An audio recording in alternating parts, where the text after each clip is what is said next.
ओम अज्ञानतिमिरन्धस्य ज्ञानाञ्जनशलाखया चक्षुरुन्मिलितं येन तस्मै श्रीगुरवे नमः। नमो ओम विष्णुपादाय कृष्णप्रेष्ठाय भूतले श्रीमते भक्तिवेदांत स्वामिन् इति नामिने।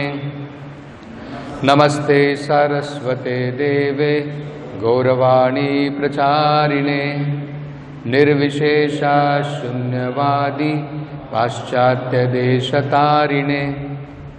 जय श्री कृष्ण चैतन्य प्रभु नित्यानंद श्री अद्वैत गदाधर श्रीवासदि गौर भक्तवृंद। हरे कृष्णा कृष्ण कृष्ण हरे हरे, हरे Ram Ram Ram Hare Hare. So here in this verse, Lord Kapila is describing what is the result of practicing the process he has described of devotional service. What do we expect after following those principles? Sometimes we may also question.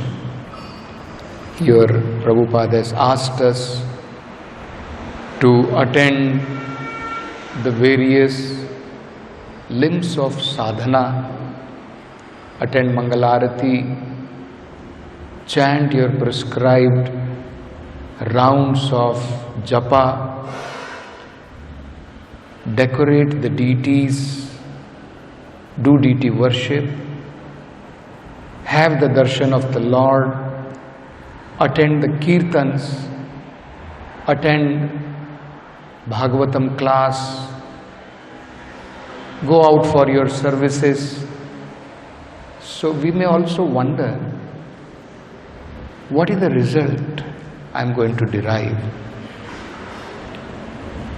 So it is very important that as we proceed in our sadhana bhakti, we must know the different characteristics we will develop on the way of our devotional service. See, in the very beginning, when Lord Kapila described, he described that devotional service can be practiced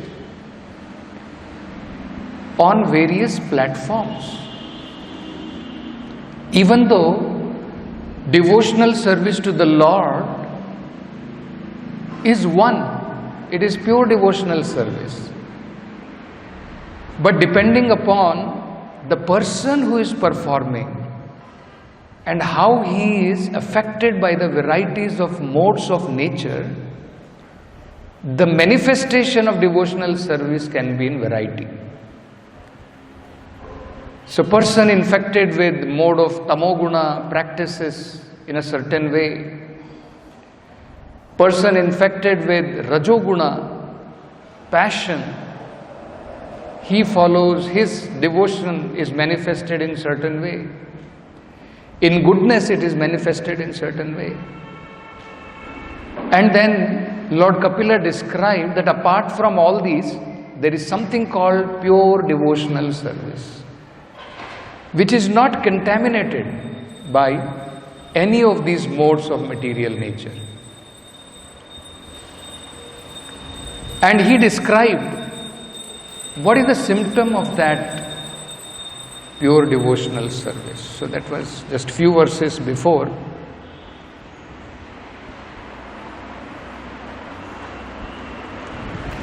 Madguna shruti matrena Mai sarva guhashaye manogatir anvichinna yatha ganga ambhaso ambudau lakshanam bhakti yogasya nirgunasya hi udharatam ahetuki avyavahita Ya bhakti purushottame. So, this was described as symptoms of pure devotional service. So, in comparison, we can see in our life whether we are progressing towards pure devotional service, or are we still practicing devotional service mixed with the modes of material nature? Am I subjected to passion, ignorance, and based on that I am performing my devotional service? Then it will take a very long time to become purified. Whereas if we perform pure devotional service, then gradually we will become purified and these symptoms will manifest. So, in our performance, we should be at a watch. Are these symptoms getting manifested? Generally what will happen, we are somehow or other, we are attending program and just want to finish and go away. Finish my chanting somehow or other, struggling hard till late night and doing, isn't it? So, Lord Kapila is describing pure devotional service. It is characterized with taste in performing devotional service. And the example, very beautiful example he gives very nicely. The manifestation of unadulterated devotional service is exhibited when one's mind is at once attracted to hearing the transcendental name and qualities of Supreme Personality of Godhead, who is residing in everyone's heart. So, is my mind naturally attracted to chanting the holy name? Or I am thinking, let Kirtan go on, I will go and eat fruits. Let Kirtan go on, I will go here and there, and at the end when Premadhvani is going on, I will come back to give attendance. You see? That means we are not yet developing the symptoms of pure devotional service. Pure devotional service, moment you hear the holy name of the Lord, you are immediately attracted. Your mind is drawn towards it. And the example is given is just like river Ganga without any impediment. It just flows towards the ocean. So many impediments may be there. Crossing over all those impediments, river Ganga ultimately flows towards ocean. So this is what it is said. Just as the water of Ganges flows naturally down towards the ocean, such devotional ecstasy, uninterrupted by any material conditions, flows towards the Supreme Lord. So then we can understand that yes, mat guna shruti matrena. Moment a devotee hears the holy name, moment a devotee hears about Krishna, immediately he is attracted.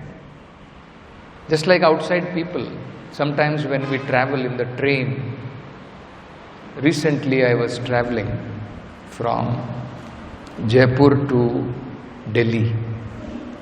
So one person, he was sitting right across me, and there were another 3 people sitting there. So he was trying to initiate a discussion. So he started with some kind of discussion on what is going on in the country, some political discussion he started. And immediately, so many people who were around, they're all drawn to that discussion and they're also contributing in that discussion.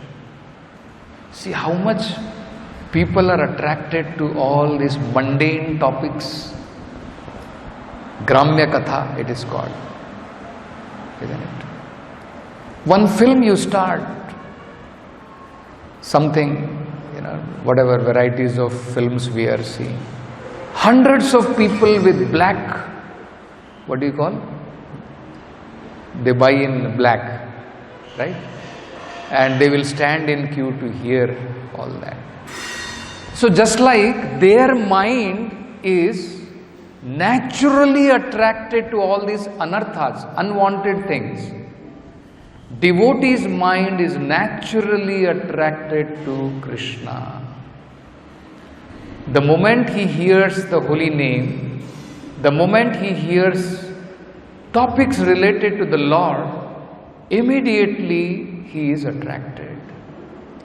This is a sign of advancement in devotional service. And if we somehow or other just want to complete, or we are not attracted, and the sign of that is sleepy. If you are feeling, imagine in that train where this discussion, hot topic discussion is going on and everybody is involved, will somebody be dozing? There's so much, with energy there's so much involved in that. So that kind of attraction is required. So otherwise, somehow or other we are managing. Of course, sometimes we sleep because of not taking adequate rest. So that we should try to see to it that we adjust, we take rest in the time, so that the most essential part of our devotional service is not missed out, isn't it? So it's not that only physically we should be present. Physically we can be present for 20 years and still not advance much in devotional service. So it depends upon how seriously and sincerely we follow the instructions, then we can advance. So that is how it is explained. So now after that, Lord Kapila, because then one may wonder, okay, Lord Kapila is talking about something great, very good, no doubt about it. But can anyone attain this? Unflinching attraction to the Supreme Lord, just like river Ganga flowing towards. So we may find very difficult. We are so much attracted to Prajalpa. Anybody talks about some matter, immediately we are drawn. Even sometimes in devotees also. If Krishna Katha talks are going on, we may not be much inclined to go and hear. But if some political discussion is going on, some diplomacy is going on, immediately we'll try to, what is going on? We try to hear all those subject matters. That means our taste have not yet developed. Why? Anarthas are there. So many anarthas are pulling us. So Lord Kapila then describes a process, that if you follow this process, what will happen? Two things will happen. Heart will become purified. And when your heart will become purified of anarthas, your natural attraction for Krishna, every living entity is naturally having that attraction which is covered by anarthas now. So spontaneously we will become attracted once these anarthas are gone. So that is what Lord Kapila is describing. So he is saying in today's verse, if you see, Parisamshruddha ashayaha mat dharmane gunair etaihi, that my devotees, when he is equipped with all these transcendental attributes which I have described previously, Then what happens? Parisamshruddha ashayaha. He becomes immediately, completely. Shuddha means purified. Parisamshruddha, samyak, completely he becomes purified. Ashaya means his consciousness becomes completely purified. Then, in such a state, Purushasya anjasa, instantly, abhyeti, he approaches. How? Shruta matra gunam himam. Moment he hears about me, moment he hears holy name, immediately he is attracted towards me. He approaches me. So, this is very essential. In 18th chapter of Bhagavad Gita, Prabhupada very beautifully explains that how bhakti begins with hearing about Krishna. And in Krishna consciousness, we are giving this chance to the people. In one of the earlier shlokas, Krishna said, let this message of Bhagavad Gita not be spoken to people who are not very austere. Let it not be spoken to people who are envious of me. It should be discussed in the assembly of devotees. So Prabhupada points out, then why are we holding classes where public is also coming and sitting? They are not devotees. So why discussions should happen when non-devotees are also there? So Prabhupada explains this is a chance given to people so that they can also develop their Shraddha. And the only qualification they may have is if they are non-envious of Krishna. So that Krishna explains in Bhagavad Gita towards the end. He says, Shraddhavan anasuyascha shrunayadapi yo naraha so api muktaha sulabhat lokan prapnuyat punya karmana.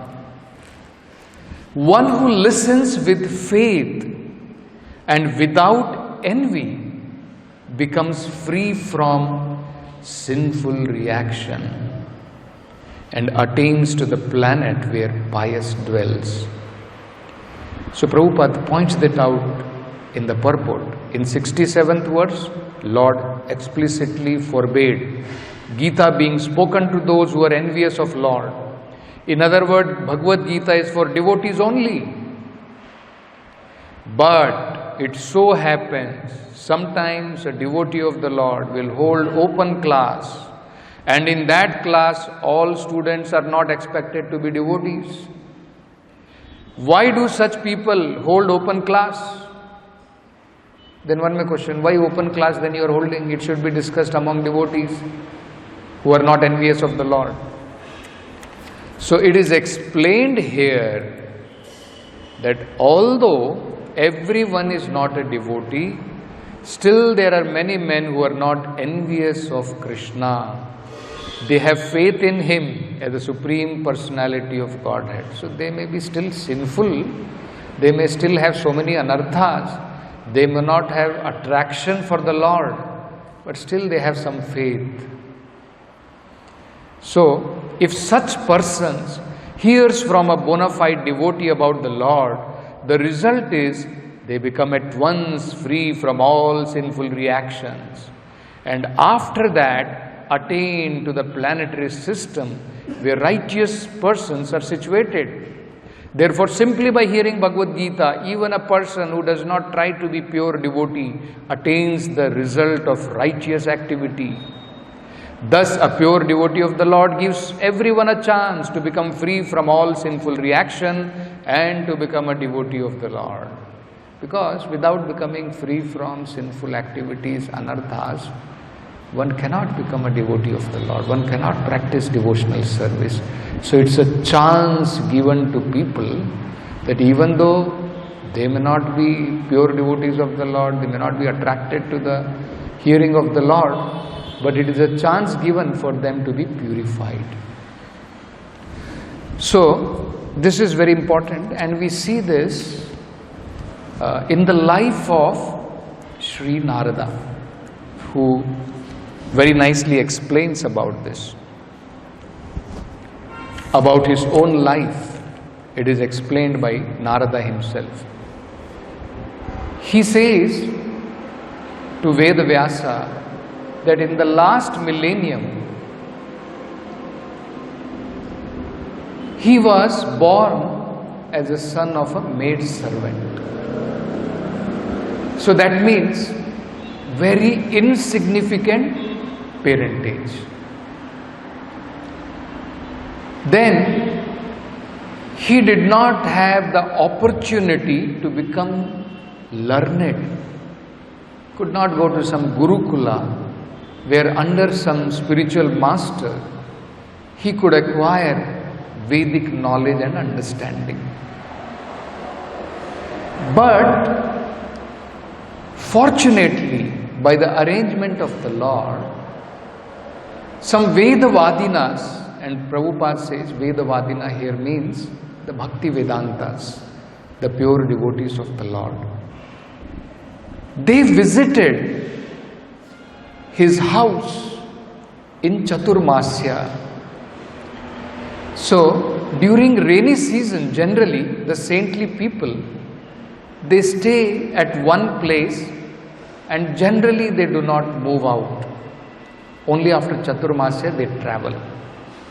We see that even nowadays in many of the mathas, we find, especially in Madhvas, we find that during Chaturmasya, some of their, learned scholars, some of their, elderly devotees, they will go to one place. Sometimes they come to Hubli for 1 month or 2 months. They will be there and they will hold classes every day. They will perform their devotional activities, not moving so much in Chaturmasya because of the rainy season. So these Bhakti Vedantas, they would stay in his house, and even as a child, he got an opportunity to serve these Bhakti Vedantas. So the word which is used is Shushushane. That means he was able to have that opportunity to serve these great devotees of the Lord. So Prabhupada explains there that even though he was having insignificant parentage, he was not properly educated, but because he employed his complete energy in serving these great devotees of the Lord, he employed his energy in serving these great devotees of the Lord, so he was able to become himself a great devotee of the Lord. So, there Prabhupada points out, it is very clear that Lord's service begins with the service of His pure devotees. So our devotional service begins by serving the mission of the pure devotees. So sometimes we also wonder that, Prabhu, I don't have so much attraction for the holy name. I feel very sleepy, my mind is wandering here and there, and even during Bhagavatam class, somehow or other I sit, very difficult. Of course, Amitasan Prabhu has given us a task, so now at least we are seeing devotees are awake, writing down notes, so thanks to him. But otherwise, generally, if mind is not engaged, then, we sleep, not so much attraction is there. So we may also wonder, when do we develop this taste? How do we develop this taste? Isn't it? So Lord Kapila is saying, until and unless anarthas are out, you will not develop taste. Because anarthas, all this material covering, they have covered our attraction to Krishna. And rather, now our mind is attracted to all these varieties of anarthas. So, the process of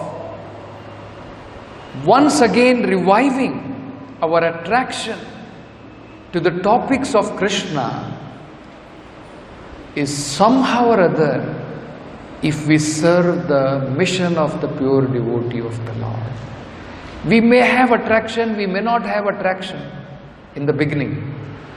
If sincerely we serve with our energy, just like Narada did, he employed his full energy in serving these Bhakti Vedantas. So we also have the mission of Bhakti Vedanta Swami Srila Prabhupada. You see. So, if we can also employ our full energy in serving him, there is no doubt about it, we will develop our taste for Krishna consciousness. We will develop our taste for hearing the holy name of the Lord. We will develop our taste for hearing Krishna Katha. Isn't it? So, I'll just read few verses where he describes that very scientifically, how he developed taste for hearing Krishna Katha.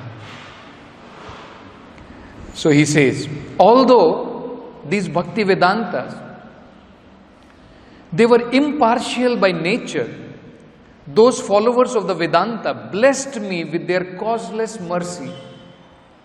As far as I was concerned, I was self-controlled. I had no attachment for sports, even though I was a boy. In addition, I was not naughty. I did not speak more than required. So he followed. He was controlling his senses. Narada was controlling his senses. Everything. And just by serving them, they blessed him with their mercy. What else did he do? He served them, and at the same time, with their permission, he took their remnant. So, it's a very important understanding. If you eat remnants of a diseased person, you will also develop similar disease. Correct? Corona time, all of us remember, isn't it? We don't want to share food. We don't want to share common places, because in their association, we will develop their disease. If somebody is sneezing, immediately we'll cover our mouth and immediately tell him also to cover his mouth. Because we don't want that disease germs, they come from that person and we also become contaminated. Similarly, those who are infected with love of God, if we come in their association, if we take their remnants of food, that prasadam becomes mahaprasadam, then we will also become infected with love of God. So that is the beauty of association with those Bhakti Vedantas whose heart is naturally attracted to Krishna. Just being in their association, just by taking remnants, just by serving them, we will also develop similar attraction for Krishna. So that is what he is saying. Once only by their permission, I took the remnants of their food, and so by doing all my sins were at once eradicated. Thus being engaged, I became purified in heart, and at that time, the very nature of transcendentalist became attractive to me. See, moment sins are gone, moment heart is purified, immediately he says, the transcendental life became very attractive to me. Then he's saying, O Vyasadeva, in that association and by the mercy of those great Vedantists, I could hear them describe the attractive activities of Lord Krishna. So this is the work of these Bhakti Vedantas. They talk about Krishna. I was just reading a few days before while preparing for the class for Astha channel. Maitre Rishi finishes describing about story of Vena, King Vena. Immediately, moment he finishes, Vidura is ready with more inquiries about spiritual life. He is not saying, okay, over, one topic is over, now I'll come after some time. Immediately he is ready. And then, seeing his enthusiasm, Maitre Rishi is encouraged more to speak about transcendental subject matter. And in length he is describing. And Vidura is hearing in length. More intricate questions he is asking. So he is asking just like he was asking this question when Maitre Rishi is describing that Prithu Maharaj later on as son of Vena, he became very, very angry at Mother Earth. And he wanted, she took a form of a cow. So then he is asking, okay, she took a form of the cow. Who was the milkman? What was the patra for milking that cow? Who were the calf of that cow? Why Prithu Maharaj became so angry at the earth? So very important inquiries. So Prabhupada describes there, this is the nature of transcendental subject matter. Neither the reciter nor the hearer becomes tired. Rather they become more and more rejuvenated. They become more rejuvenated to hear more. You see? So this is how it happens. So that is what he is saying. Thus listening attentively, my taste for hearing of personality of Godhead increased at every step. O Vyasadeva, in that association and by the mercy of those great Vedantists, I could hear them describe the attractive activities of Lord Krishna. Thus listening attentively, my taste for hearing of personality of Godhead increased at every step. So this is the symptom. This is what exactly Lord Kapila is saying. Mat guna shruti matrena. Just by hearing my name, just by hearing about my activities, pure devotee's mind is immediately attracted. So, this is all, one more I will read, final. O great sage, as soon as I got a taste of personality of Godhead, my attention to hear of the Lord was unflinching. Became very fixed in hearing about the Lord. And as my taste developed, I could realize it was only in my ignorance I had accepted gross and subtle covering of both the Lord and that I had accepted gross and subtle covering, for both the Lord and I are transcendental. So immediately once you hear, then that subject matter, the spiritual subject matter is so potent. Just when you develop the taste for hearing, that itself will purify your consciousness of all material different kinds of ignorance which are there. Greatest ignorance is I am this material body and who is that Supreme Lord? There is no such Supreme. Or whenever He comes also, He is also in Maya. All these misconceptions will go away. So this is what Lord Kapila is describing. So we'll stop with this. Granthra Srimad Bhagavatam ki Jagat Guru Srila Prabhupada ki Jai.